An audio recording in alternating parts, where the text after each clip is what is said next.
Hello friends, BS പുതിയൊരു വീഡിയോയിലേക്ക് എല്ലാവർക്കും സ്വാഗതം. എല്ലാവരും സുഖമായിട്ടും സന്തോഷമായിട്ടൊക്കെ ഇരിക്കുന്നു എന്ന് വിചാരിക്കുന്നു. ഞാനിവിടെ നന്നായിട്ട് ഇരിക്കുന്നുണ്ട് കേട്ടോ. നമുക്ക് ഇന്ന് സംസാരിക്കാനുള്ളത് ഇനിയൊരു രണ്ടാഴ്ച ഇല്ല 2025ലേക്ക്. അപ്പം നമ്മുടെ ഈ മാസത്തെ ഡിസംബറിലെ ഓൾമോസ്റ്റ് എല്ലാ കോണ്ടന്റ്സും 2025ലേക്ക് എയിം ചെയ്തിട്ടുള്ളതാണ്. എൻ്റെ ചാനലിൻ്റെ പേര് ജിന്ദഗി ഓഫ് ദിൽന എന്നായതുകൊണ്ടും ഞാൻ എൻ്റെ ലൈഫിൽ നിന്നാണ് കേട്ടോ ഓരോന്ന് പറയുന്നത്, പഠിച്ചതും പഠിക്കാൻ പോകുന്നതായിട്ടുള്ള കാര്യങ്ങൾ. ഓക്കെ, അധികം തള്ളുന്നില്ല. ഞാനൊരു വേർഡ് യൂസ് ചെയ്യുന്നത് എന്താണെന്ന് വെച്ച് കഴിഞ്ഞാൽ to be a better person എന്നാണ് ഞാൻ യൂസ് ചെയ്യുന്നത്. കുറച്ചുകൂടി നന്നായിട്ടുള്ളൊരു മനുഷ്യനാവാൻ ശ്രമിക്കുന്ന ഒരു ജേണിയിലാണ് ഞാൻ. മെസ്സപ്പായി കിടക്കുന്ന ഒരു ലൈഫിൽ നിന്ന് ഒന്ന് റീഡയറക്റ്റ് ചെയ്ത് വരുന്ന ഒരു പീരീഡിലാണ് ഞാൻ. അപ്പം അതിന് വേണ്ടിയിട്ട് ഞാൻ 2025ലേക്ക് പ്ലാൻ ചെയ്തിട്ടുള്ള കുറച്ച് കാര്യങ്ങൾ ഇതാ നമ്മൾ അന്ന് വാങ്ങിച്ചിട്ടുള്ള ആ ഒരു പ്ലാനറില്ലേ, അതിലിങ്ങനെ നോട്ട് ചെയ്ത് വെച്ചിട്ടുണ്ട്. എന്നാൽ പിന്നെ അത് ഒന്ന് പറയാമെന്ന് വിചാരിച്ചു കേട്ടോ. അതാ ഞാൻ പറഞ്ഞത്, ഞാൻ എൻ്റെ എക്സ്പീരിയൻസ് എന്നുള്ള കാര്യങ്ങളാണ് പറയാൻ പോകുന്നത്. അപ്പം നമ്മൾ നമ്മുടെ വീഡിയോയിലേക്ക് കിടക്കുന്നതിന് മുൻപ് സബ്സ്ക്രൈബ് ചെയ്യാതെ ആരെങ്കിലും വീഡിയോ കാണുന്നുണ്ടെങ്കിൽ പറ്റുമെങ്കിൽ ഒന്ന് സബ്സ്ക്രൈബ് ചെയ്യാം. വീഡിയോ മുഴുവൻ കാണാൻ ശ്രമിക്കുക. പറയാൻ പോകുന്ന കാര്യങ്ങൾ മുഴുവൻ മനസ്സിലാക്കിയിട്ടേ കാര്യമുള്ളൂ. താല്പര്യമില്ലെങ്കിൽ നിങ്ങൾ ഇവിടെ വെച്ച് നിർത്തുക കേട്ടോ. മുഴുവൻ കണ്ടിട്ടേ കാര്യമുള്ളൂ. നിങ്ങളുടെ എന്ത് കാര്യങ്ങളാണെങ്കിലും നമുക്ക് കമൻറ്റ് സെക്ഷനിൽ ഡിസ്കസ് ചെയ്യാം കേട്ടോ. അപ്പം നമുക്ക് വീഡിയോയിലേക്ക് കിടക്കാം. എപ്പോഴും പറയുന്ന പോലെ തന്നെ 2025ലേക്ക് നമുക്ക് ഏറ്റവും ആദ്യമായിട്ട് ഞാൻ ചെയ്യാൻ പോകുന്നത് ജേർണലിംഗ് ഡയറി ഹാബിറ്റ് എന്നാണ് കേട്ടോ. നമ്മുടെ ലൈഫിനെ ഡോക്യുമെന്റ് ചെയ്യാം.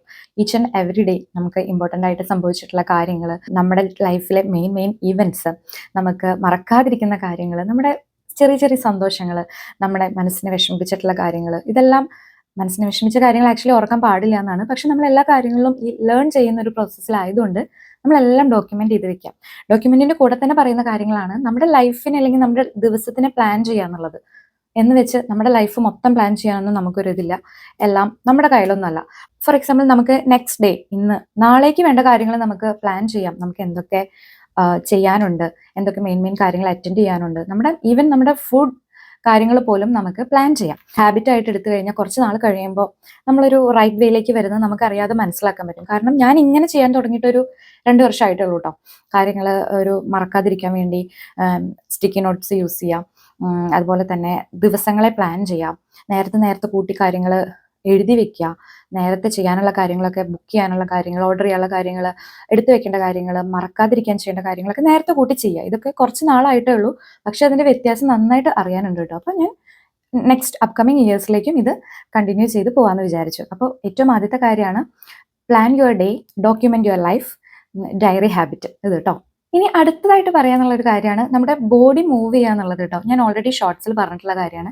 നമ്മൾ ഡെയിലി ഒരു 30 മിനിറ്റ്സ് നമ്മുടെ ശരീരത്തിനെ അങ്ങോട്ട് അനക്കുക. അതെന്ന് പറയുമ്പോൾ നമുക്ക് എന്താ പറയുക, ഇപ്പോൾ പറയില്ലേ, നമുക്ക് 6 പാക്സ് വരാനോ നമ്മൾ മെലിയാനോ ബോഡി ഷേമിങ് അങ്ങനെയൊന്നല്ല കേട്ടോ. നമ്മൾ ഹെൽത്തി ആയിരിക്കാൻ വേണ്ടിയിട്ടാണ് ആ ഹാബിറ്റ് എന്ന് പറയുന്നത്. നമ്മൾ അന്നേ ദിവസം നമ്മൾ കഴിച്ച കാര്യങ്ങളൊക്കെ നമ്മൾ ഇൻടേക്ക് മാത്രമേ ഉള്ളൂ. അതിനനുസരിച്ച് നമ്മുടെ ബോഡിയെ ഒന്ന് മൂവ് ചെയ്യുക. അപ്പോൾ ഏറ്റവും ബേസിക് ആയിട്ടുള്ള കാര്യമാണ് 30 മിനിറ്റ്സ് നടക്കുക എന്നുള്ളത് കേട്ടോ. അപ്പം നടക്കുന്നേ കൂടുതൽ ജിം പ്രാക്ടീസ് ഉള്ളവർ അങ്ങനെ ചെയ്യാം, ഡാൻസ് പ്രാക്ടീസ് ഉള്ളവർ അങ്ങനെ ചെയ്യാം. ഇനിയിപ്പോൾ ചിലവർ പറയുന്നുണ്ടാവും, ഞാൻ ഓഫീസിൽ അത്യാവശ്യം നടക്കുന്നുണ്ടല്ലോ, അല്ലെങ്കിൽ ഞാൻ ഓഫീസിലേക്ക് പോകുന്ന വഴി നല്ലോണം നടക്കാനുണ്ടല്ലോ. പക്ഷെ അങ്ങനെയല്ല കേട്ടോ. നടക്കാൻ വേണ്ടി നടക്കുക ഒരു 30 മിനിറ്റ്. അത് നമ്മുടെ ഒരു ലൈഫിൻ്റെ ഒരു ദിനചര്യയുടെ ഒരു ഭാഗമാക്കുക. ഇനി ഒരു കാര്യമാണ് better relationship with society and the people എന്ന് പറയുന്നത്. അത് നമ്മുടെ ലൈഫിൽ ഒരു 10-30 വർഷം നമ്മൾ ജീവിച്ചു എന്ന് കരുതിക്കും. അതിലൊരു 10 വയസ്സ് മുതലുള്ള കാര്യങ്ങൾ എടുക്കാം. അതിന് മുമ്പുള്ള ചിലപ്പോൾ നമ്മൾ മറന്നു പോയിട്ടുണ്ടാവും. നമുക്ക് എന്തോ ഒരാളുകളായിട്ട് ബന്ധം ഉണ്ടാവും. ആ ബന്ധം നമ്മൾ മാനേജ് ചെയ്ത് പോവാട്ടോ. അപ്പം എന്തൊക്കെയാ പറയുക, ഇപ്പം നമ്മുടെ ഫ്രണ്ട്സിനെയൊക്കെ നമ്മൾ എപ്പോഴെങ്കിലും ഒന്ന് വിളിക്കാൻ പറ്റിയില്ലെങ്കിൽ ഒന്ന് മെസ്സേജ് ചെയ്ത് സംസാരിക്കുക. പിന്നെ നമുക്ക് ഫ്രീ ടൈം കിട്ടുമ്പോഴൊക്കെ, അല്ലെങ്കിൽ നമ്മൾ എങ്ങനെയും പോകുമ്പോഴൊക്കെ നമുക്ക് ആരെങ്കിലും ക്ലോസ് ആയിട്ടുള്ളവരും നമ്മുടെ ജീവിതത്തോട് ചേർന്ന് നിൽക്കുന്ന ആളുകളുണ്ടെങ്കിൽ അവരെയൊക്കെ മീറ്റ് ചെയ്യാൻ ശ്രമിക്കുക. ആളുകളായിട്ടുള്ള ഒരു ബന്ധം നമ്മൾ മെയിൻറ്റെയിൻ ചെയ്ത് പോകുക എന്നുള്ളതൊരു ഒരു ക്വാളിറ്റി ആണ് കേട്ടോ ലൈഫിൽ. എനിക്ക് ഡിയർ ഫ്രണ്ട് എന്നാണ് തോന്നുന്നു. ആ മൂവിയിൽ ഇങ്ങനെ ടൊവിനോയുടെ ക്യാരക്ടറിലെ എല്ലാവരുടെ അടുത്തു നിന്നും ഡിറ്റാച്ച്ഡ് ആയിട്ട് ജീവിക്കുന്ന ഒരാൾ, ഡിറ്റാച്ച്ഡ് ആയിട്ടൊന്നും അതിനേക്കാൾ കൂടുതൽ ഒരാളുമായിട്ടും ബന്ധം കീപ്പ് ചെയ്യാൻ താല്പര്യമില്ലാത്ത ഒരാൾ എവിടെ ആയിരിക്കുന്നോ അപ്പോൾ അവരുമായിട്ട് ഭയങ്കര കൂട്ടായിരിക്കും. അവിടെ നിന്ന് മൂവ് ചെയ്ത് കഴിഞ്ഞാൽ ആ ഓക്യുപ്പൈഡ് ആയിട്ടുള്ള സ്ഥലത്തുണ്ടായിരുന്ന എല്ലാ ബന്ധങ്ങളും അവസാനിപ്പിച്ച് പോവുക. നമ്മൾ അങ്ങനെ ആവരുത് കേട്ടോ. ഓരോരുത്തരുടെയും ചോയ്സാണ് ഇപ്പോഴും ഞാൻ പറയാണ്. പക്ഷേ നമ്മൾ ജീവിക്കുന്ന സൊസൈറ്റി ആയിട്ടും നമ്മുടെ ബന്ധങ്ങളായിട്ടൊക്കെ നല്ലൊരു റിലേഷൻഷിപ്പ് കീപ്പ് ചെയ്യുക എന്നുള്ളത് ഒരു നല്ലൊരു ക്വാളിറ്റിയാണ്. നമുക്ക് പിന്നെ ഒരു ആവശ്യം വരുന്ന സമയത്ത് എന്ന് വെച്ച് ആവശ്യത്തിന് ആളുകളെ യൂട്ടിലൈസ് ചെയ്യാന്നല്ല അതിൻ്റെ അർത്ഥം. പക്ഷെ നമ്മൾ ആളുകളായിട്ട് നല്ലൊരു ബന്ധം കീപ്പ് ചെയ്യുക, നമുക്കൊരു പോസിറ്റീവ് വൈബ് തരുന്ന കാര്യമാണ്. ഇടയ്ക്കിടയ്ക്കുള്ള ഗെറ്റ് ടുഗദേഴ്സും ഒന്നിച്ചുള്ളൊരു ചായ കുടിയൊക്കെ ഭയങ്കര സന്തോഷമുള്ള കാര്യമാണ്. ഇനി പറയാൻ പോകുന്ന കാര്യമാണ് പ്രാക്ടീസ് എ ഹാബിറ്റ് എന്ന് പറയുന്നത് കേട്ടോ. വായന ഇഷ്ടമുള്ള ആളുകൾ ഇടയ്ക്ക് വെച്ച് നിന്നിട്ടുള്ളതാണെങ്കിൽ നമുക്ക് റീഡിംഗ് റീസ്റ്റാർട്ട് ചെയ്യാം. അതേപോലെ എന്തെങ്കിലും ഗെയിംസ് ആക്ടിവിറ്റീസ് ഒക്കെ ഇല്ലേ, സ്പോർട്സ് ഐറ്റംസ്, ഫുട്ബോൾ, ക്രിക്കറ്റ്, അങ്ങനെയുള്ള കാര്യങ്ങളൊക്കെ താല്പര്യമുള്ള ആളുകൾ നമ്മുടെ അടുത്തുള്ള ഒരു ടീമായിട്ട് ചേർന്ന് കളിക്കാൻ പോവുക. ഇവിടെയൊക്കെ അങ്ങനെ ഉണ്ട് കേട്ടോ. ഇവര് സൺഡേ സാറ്റർഡേ ഒക്കെ ഏർലി മോർണിംഗ് എണീറ്റിട്ട് ക്രിക്കറ്റ് കളിക്കാൻ പോകുന്നത് ഭയങ്കര സീരിയസ് ആയിട്ട് എടുത്തിട്ട് തന്നെ. എന്താണ് അത്, നമ്മുടെ മനസ്സിനും ശരീരത്തിനും ഒക്കെ ഉപയോഗമുള്ള കാര്യമാണ്. അതേപോലെ തന്നെ ഡാൻസ്, പാട്ട്, അങ്ങനത്തെ ഒരുപാട് കാര്യങ്ങളുണ്ടല്ലേ. ഹാബിറ്റിനേക്കാൾ കൂടുതൽ അതൊരു ആക്ടിവിറ്റി എന്നുള്ള രീതിയിലേക്ക് അത് ഏതെങ്കിലും ഒരു കാര്യം നമ്മുടെ ഒരു ഇൻട്രസ്റ്റ് അനുസരിച്ച്, ചിലർക്ക് എഴുതാൻ താല്പര്യമുള്ളവരുണ്ടാവും, വരയ്ക്കാൻ താല്പര്യമുള്ളവരുണ്ടാവും. ഒന്നെങ്കിൽ നമ്മളത് കണ്ടിന്യൂ ചെയ്ത് പോകുക, അതല്ലെങ്കിൽ അതിന്റെ നെക്സ്റ്റ് ലെവലിലേക്ക് എവിടെയെങ്കിലും പ്രൊഫഷണൽ ആയിട്ട് വരയ്ക്കാൻ പഠിപ്പിക്കുന്ന സ്ഥലങ്ങളൊക്കെ ഉണ്ടല്ലോ, അങ്ങോട്ട് പോയി ചേരുക. അങ്ങനെ, അല്ലെങ്കിൽ ഒരു ഗ്രൂപ്പ് ആക്ടിവിറ്റീസ് ഉണ്ടാവും, NGOs ഒക്കെ ഉണ്ടാവും ഇല്ലേ, അങ്ങനത്തെ കാര്യങ്ങളിലൊക്കെ പാർട്ടിസിപ്പേറ്റ് ചെയ്യാം. അപ്പൊ എന്താണെന്ന് വെച്ചാൽ നമ്മളൊരു ഹാബിറ്റ് അല്ലെങ്കിൽ ഒരു ആക്ടിവിറ്റി നമ്മുടെ കൂടെ ഉണ്ട്. നമ്മൾ വർക്ക് ചെയ്ത് ജീവിച്ച് ഭക്ഷണം കഴിച്ച് ഉറങ്ങി ജീവിക്കുക എന്നതിലപ്പുറം നമ്മൾ വേറെ കുറെ കാര്യങ്ങൾ ചെയ്യുന്നുണ്ട് എന്നതൊരു ഭയങ്കര സന്തോഷമുള്ള കാര്യമാണ്. ഇത് ഞാൻ പറയുന്നത് എല്ലാം ഞാൻ എൻ്റെ ലൈഫിൽ ചെയ്തിട്ട് ഓക്കെ സക്സസ് എന്ന് തോന്നിയിട്ടുള്ള കാര്യങ്ങളാണ് കേട്ടോ. അല്ലെങ്കിൽ അത്ര പോരാ, അത് ഇല്ലെങ്കിലും കുഴപ്പമില്ല എന്നുള്ള ഒരു കാര്യം ഞാനിതിൽ ഇൻക്ലൂഡ് ചെയ്തിട്ടില്ല കഴിഞ്ഞ വർഷത്തെ ഹാബിറ്റിന് ഈ വർഷത്തേക്ക് കേട്ടോ. ഫുഡ് ഹാബിറ്റ് എന്ന് പറയുന്നത് ഒരു നമ്മൾ എല്ലാ വർഷവും ഞാൻ ഈ വർഷം 1-ാം തീയതി മുതൽ ജിമ്മിന് പോകുന്നു പറയുന്ന പോലെ തന്നെ ഒരു കാര്യമാണ് നമ്മൾ റെസ്ട്രിക്ഷൻസ് ഫുഡ് ഹാബിറ്റ്സിൽ കൊണ്ടുവരാൻ ശ്രമിക്കുക എന്നുള്ളത് എല്ലാ കൊല്ലം എടുക്കുന്നതാണ്. പക്ഷെ നമ്മൾ ചില അൺഹെൽത്തി സാധനങ്ങളൊക്കെ ഇല്ലേ, വറുത്തതും പൊരിച്ചതും അമിതമായിട്ട് മീറ്റ് കഴിക്കുന്നതും ഷുഗർ ഡയറ്റ് ഇടയ്ക്ക് വെച്ച് പാളി പോകുന്നതൊക്കെ ആയിട്ടുള്ള കാര്യങ്ങൾ. അപ്പോൾ നമുക്ക് നമ്മളെ അറിയാം. എനിക്ക് അതായത് പറ്റാവുന്ന കാര്യങ്ങൾ ചെയ്താൽ പോരെ എന്ന് പറയില്ലേ, എനിക്ക് എന്നെ അറിയാം, എനിക്ക് എത്രത്തോളം വരെ കൊണ്ടുപോകാൻ പറ്റുമെന്ന് അറിയാം. അപ്പോൾ അതിനനുസരിച്ച് നമ്മൾ നമ്മുടെ ഫുഡ് ഹാബിറ്റ്സ് പ്ലാൻ ചെയ്യാം കേട്ടോ. ഫോർ എക്സാമ്പിൾ എനിക്ക് ലൈഫ് ലോങ് പഞ്ചസാര ഇല്ലാണ്ട് ജീവിക്കാൻ പറ്റില്ല എന്നുള്ള ഒരാളാണെങ്കിൽ ഇടയ്ക്ക് നമ്മളൊരു 1 വീക്ക് ഒക്കെ ഒരു ബ്രേക്ക് എടുക്കുക. Say no to something special to us എന്ന് പറയുന്നത് ഒരു കഴിവാണെന്ന് എനിക്ക് തോന്നിയിട്ടുണ്ട്. ഏതൊരു സിനിമയിൽ പറയുന്ന പോലെ, വേണ്ടാന്ന് വെക്കുന്നതിന്റെ സുഖം വേണ്ടാന്ന് വെച്ചാലല്ലേ മനസ്സിലാവുള്ളൂ എന്ന് പറയുന്ന പോലെ. അപ്പം എൻ്റെ സോണിയേച്ചി ഉണ്ട് കേട്ടോ. സോണിയേച്ചി ഇതേപോലെ ഇടയ്ക്ക് പറയും, എനിക്ക് അച്ചാറ് നോമ്പാന്ന് പറയും. അതെന്ത് നോമ്പ്? ചേച്ചിനെ തന്നെ കൺട്രോൾ ചെയ്യാൻ വേണ്ടിയിട്ട് ഇടയ്ക്ക് എടുക്കുന്നതാണ് അച്ചാറ് നോമ്പ്, മുട്ടായി നോമ്പ്, മധുര നോമ്പ്. ഇതൊക്കെ എന്ന് പറയുമ്പോൾ നമ്മളൊരു ബ്രേക്ക് എടുക്കുന്നതാണ്. നമുക്ക് തന്നെ നമ്മൾ ഒന്നിനും കീഴ്പ്പെട്ടിട്ടില്ല, അല്ലെങ്കിൽ നമ്മൾ അത്രയും ഒന്നിനും ഒരു ഒബ്സസ്ഡ് അല്ല എന്നൊക്കെ പറയാൻ വേണ്ടിയിട്ടുള്ള, എന്നൊക്കെ നമുക്ക് തന്നെ ബോധ്യപ്പെടുത്താൻ വേണ്ടിയിട്ട്. അപ്പൊ ഇടയ്ക്ക് ഓരോ ബ്രേക്സ് എടുക്കുക. അൺഹെൽത്തി ആയിട്ടുള്ള സാധനങ്ങൾ അവോയ്ഡ് ചെയ്യുക. തീരെ ഒഴിവാക്കാൻ പറ്റില്ല, അറിയാം, പക്ഷെ നമ്മൾ കൺട്രോൾ ചെയ്ത് പോവാം കേട്ടോ.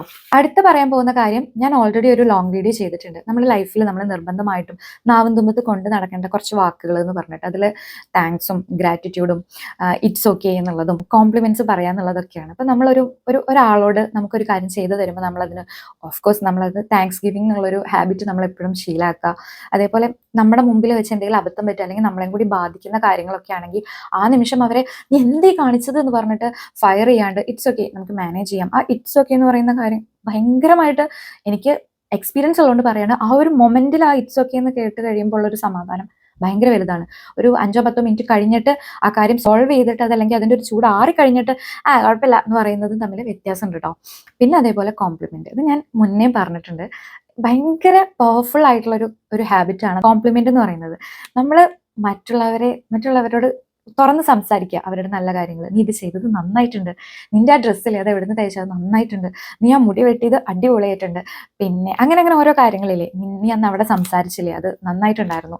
അങ്ങനെ നമ്മൾ അവരോട് കോംപ്ലിമെന്റ്, നമ്മുടെ നാവെന്ന് ഒരാളെ പറ്റി നല്ലത് വരാന്നുള്ളത് ഭയങ്കര ബുദ്ധിമുട്ടുള്ള കാര്യമാണെന്നൊക്കെ പറഞ്ഞു കേട്ടിട്ടുണ്ട്. പക്ഷെ അത് പ്രാക്ടീസ് ചെയ്ത് കഴിഞ്ഞാൽ ഇതിനോളം നല്ലൊരു, നമുക്കും കേൾക്കുന്നവർക്കും ഒക്കെ സന്തോഷം തോന്നുന്ന ഒരു ഹാബിറ്റ് വേറെ ഇല്ല എന്ന് വേണമെങ്കിൽ പറയാട്ടോ. അങ്ങനെ കുറച്ച് കാര്യങ്ങൾ. അപ്പൊ അതൊന്നും പ്രാക്ടീസ് ചെയ്യാട്ടോ. ഇതൊന്നും ഒരു ഉപദേശം ലൈനിൽ നിങ്ങൾ എടുക്കരുത്. നിങ്ങൾക്കും കൂടി ഒരു ബെറ്റർ പേഴ്സൺ ആവുക എന്നുള്ളൊരു ഉള്ളിൻ്റെ ഉള്ളിൽ എവിടെയെങ്കിലും ഉണ്ടെങ്കിൽ മാത്രം ഇത് എടുക്കാട്ടോ. അടുത്തത് അത്രയും ഇമ്പോർട്ടൻ്റ് ആയിട്ടുള്ള ഒരു കാര്യമാണ് സേവിങ്സ് എന്ന് പറയുന്നത്. നമ്മൾ എത്ര കാലം വർക്ക് ചെയ്തു, എത്ര സാലറി വാങ്ങുന്ന ജോബിന് വർക്ക് ചെയ്തു, ഇതൊന്നും കാര്യമില്ല കേട്ടോ. നമുക്കൊരു നല്ലൊരു സേവിങ്സ് ഇല്ലെങ്കിൽ, നമുക്കൊരു എമർജൻസി ഫണ്ട് ഇല്ലെങ്കിൽ, നല്ലൊരു ഇൻഷുറൻസ് ഇല്ലെങ്കിലൊക്കെ നമ്മൾ ഇത്രയും നാൾ കഷ്ടപ്പെട്ട് ഓവർ ടൈം ചെയ്ത് നാട്ടിൽ നിന്ന് വിട്ടുനിന്ന്, പ്രിയപ്പെട്ടവരെ വിട്ടുനിന്നിട്ട്, നമ്മുടെ ഹെൽത്ത് പോലും സംടൈംസ് നമ്മൾ കോംപ്രമൈസ് ചെയ്ത് സാക്രിഫൈസ് ചെയ്ത് വർക്ക് ചെയ്തതിനൊരു കാര്യം ഉണ്ടാവില്ല ഒരു ടൈമിൽ.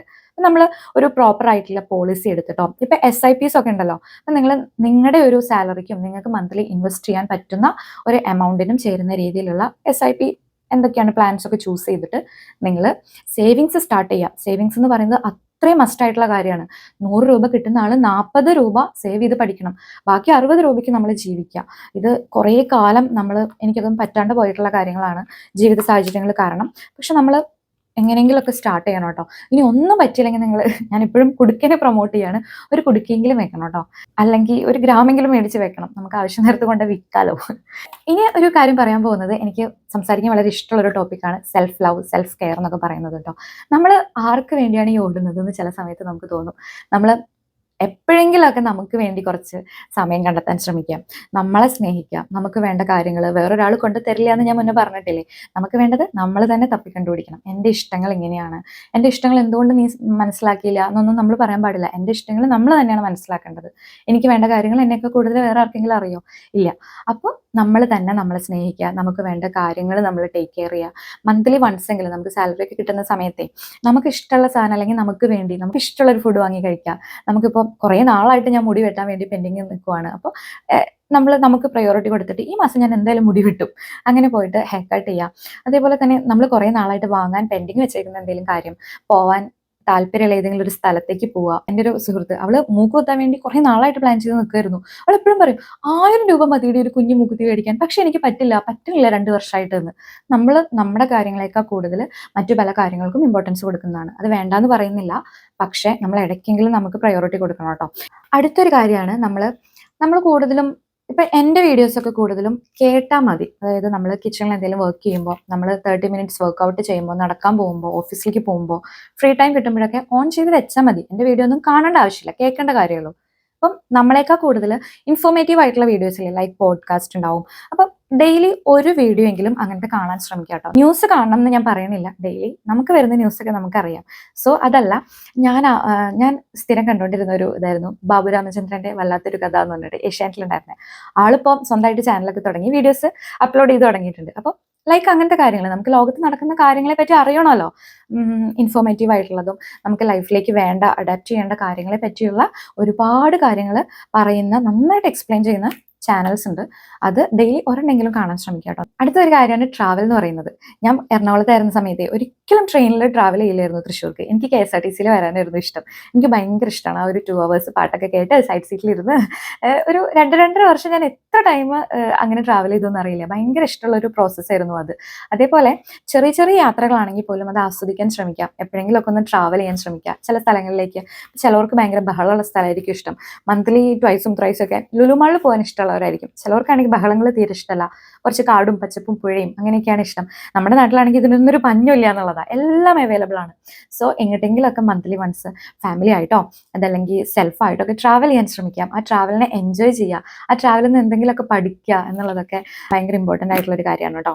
കാര്യങ്ങൾ നേരത്തെ പ്ലാൻ ചെയ്യുന്നതിനെ പറ്റി ഞാൻ ഓൾറെഡി പറഞ്ഞിട്ടുണ്ട്, മുന്നത്തെ ഒരു പോയിന്റിൽ ഞാൻ ഇൻക്ലൂഡ് ചെയ്തിട്ടുണ്ട്. ഫോർ എക്സാമ്പിൾ, നമുക്കൊരു ട്രാവൽ ഉണ്ട് 2 ദിവസം കഴിഞ്ഞാൽ, അപ്പോൾ നമ്മൾ നേരത്തെ കൂട്ടി പാക്ക് ചെയ്ത് വെക്കുക.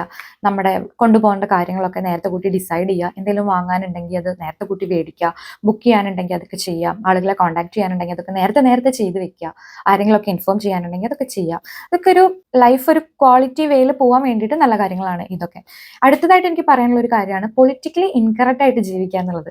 എത്രത്തോളം പോസിബിൾ ആണെന്ന് പറയാൻ പറ്റില്ല, പക്ഷേ ഈ കാര്യം ഞാൻ എൻ്റെ ഒരു വിഷൻ ബോർഡിൽ അല്ലെങ്കിൽ എൻ്റെ ഒരു 2025 ഹാബിറ്റ്സിൽ ഞാൻ ആഡ് ചെയ്യാൻ കാരണം, നമ്മൾ അത്രയും സൂക്ഷിച്ച് സംസാരിക്കേണ്ട ഒരു കാലഘട്ടത്തിലൂടെയാണ് നമ്മൾ കടന്നു പോകുന്നത്. നമ്മുടെ വായിൽ നിന്ന് വരുന്ന ഒരു വാക്ക് പോലും ചിലപ്പോൾ മറ്റുള്ളവർക്ക് വേദന ഉണ്ടാക്കാം. ഞാനൊക്കെ ഒരു ചെറിയൊരാളാണ്, ഹൈറ്റ് കുറഞ്ഞ ആളാണ്. നമ്മളൊക്കെ നമ്മുടെ മുഖത്ത് നോക്കിയിട്ട് അയ്യേ നീ എന്തൊരു ചെറുതാണ്, അതിനെ കാണാൻ സ്കൂൾ കുട്ടീനെ പോലെ ഉണ്ടല്ലോ എന്നൊക്കെ കളിയാക്കിയിട്ട് പറയുന്ന സമയത്ത് നമുക്ക് ഭയങ്കര വേദനയാണ് ചെറിയ കാര്യങ്ങൾ. അതേപോലെ തന്നെ നമ്മളൊരാളെ ബോഡി ഷെയിം ചെയ്യാം, അയാൾക്ക് ഇഷ്ടമില്ലാത്ത കാര്യങ്ങൾ വെച്ച് കളിയാക്കുക, പൊട്ടന്നെ വിളിക്കുക, അങ്ങനെ കുറേ കാര്യങ്ങളുണ്ട്. ഇതൊക്കെ കുറച്ച് വെച്ച് മാറ്റി വരുന്ന കാര്യങ്ങളാണ് ലൈഫിൽ നിന്ന്, അല്ലെങ്കിൽ എൻ്റെ ഡേ ടു ഡേ കോൺവെർസേഷനിൽ ഞാൻ ബോധപൂർവ്വം ഒഴിവാക്കുന്ന കുറച്ച് കാര്യങ്ങളാണ്. അപ്പം അതിൽ കുറച്ചും കൂടിയും ശ്രദ്ധിക്കണം എന്നുണ്ട്. നമ്മൾ എന്തിനാ വെറുതെ മറ്റുള്ളവരെ വേദനിപ്പിക്കുന്നത് അല്ലേ? അങ്ങനെയൊന്നും ജീവിക്കേണ്ട കാര്യമില്ല എന്ന് തോന്നുകയാണ്. എനിക്ക് തോന്നുന്നതേ, നമ്മൾ പ്രായമായി വരും തോറും കുറച്ചും കൂടി ഒരു നല്ല വെള്ള ചമയാനുള്ളൊരു വ്യഗ്രത കൂടുന്നുണ്ടെന്ന് തോന്നുന്നുണ്ട്. അതുകൊണ്ടായിരിക്കും. അപ്പം ഇത്രയൊക്കെയാണ് എനിക്കിന്ന് പറയാനുള്ളത്. പിന്നെ ജനറൽ ആയിട്ട് കുറച്ച് കാര്യങ്ങൾ, നമ്മൾ നന്നായിട്ട് വെള്ളം കുടിക്കുക, നമ്മുടെ വർക്ക് സ്പേസിലെ കാര്യങ്ങളാണെങ്കിലും നമ്മുടെ വീട്ടിലെ കാര്യങ്ങളാണെങ്കിലും പ്ലാൻ ചെയ്യുക. പിന്നെ നമ്മുടെ പാരൻസ് ആയിട്ടുള്ള കാര്യങ്ങളൊന്നും നമ്മൾ കോംപ്രമൈസ് ചെയ്യാതിരിക്കുക. നമ്മുടെ ഒറിജിൻസിനെ അവോയ്ഡ് ചെയ്യാതിരിക്കുക, ടേക്ക് കെയർ ചെയ്യുക. സർപ്രൈസസ് കൊടുക്കുക നമുക്ക് ഇഷ്ടമുള്ള ആളുകൾക്ക്, ബർത്ത്ഡേസ് ഓർത്ത് വെച്ച് വിഷ് ചെയ്യുക. പിന്നെ ചെറിയ ചെറിയ കാര്യങ്ങൾ എൻജോയ് ചെയ്യുക, നേച്ചറിലേക്ക് ഇറങ്ങി ചെല്ലുക. ഒരു പൂ വിരിയുന്ന കണ്ടാൽ എനിക്കൊക്കെ സന്തോഷമെന്ന് പറയുന്ന പോലെ ചെറിയ കാര്യങ്ങൾ ആസ്വദിക്കാൻ ശ്രമിക്കാം. അത്രയൊക്കെ ഉള്ളൂ കേട്ടോ. ഈ വീഡിയോ മുഴുവൻ കണ്ട എല്ലാവർക്കും ഒരുപാട് താങ്ക്സ് ഉണ്ട്. അപ്പം നമ്മൾ പുതിയൊരു വീഡിയോ ആയിട്ട് അടുത്ത തവണ കാണാം. With lots of love and regards, dear Zindagi. By.